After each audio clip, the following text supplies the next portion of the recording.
تو پھر بھی یہ حکم جو ہے وہ لاگو ہوگا اور اس پر عمل کیا جا سکے گا۔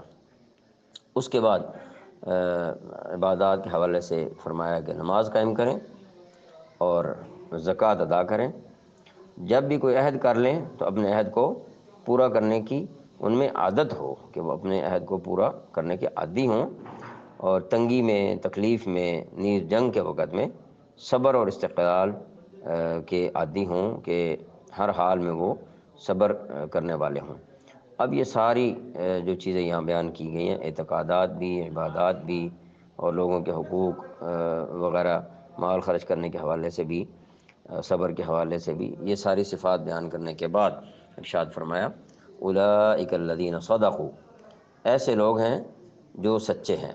مطلب یہ کہ یہ لوگ سچے کہلانے کے مستحق ہیں۔ جن لوگوں میں یہ صفات پائی جائیں گی ان لوگوں کو آپ سچا کہہ سکتے ہیں، کہ یہ لوگ اپنے ایمان میں سچے ہیں، اس لیے کہ ان کے اندر یہ خصوصیات بھی ایمان کی وجہ سے پائی جاتی ہیں۔ اور وَأُولَٰئِکَ هُمُ الْمُتَّقُونَ، اور یہی لوگ ہیں جو متقی ہیں، جو پرہیزگار ہیں۔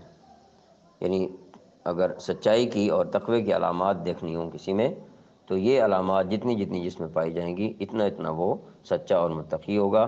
جہاں جہاں کمی ہوگی اس کو دور کرنے کی ضرورت ہوگی۔ اللہ تعالیٰ عمل کرنے کی توفیق عطا فرمائے۔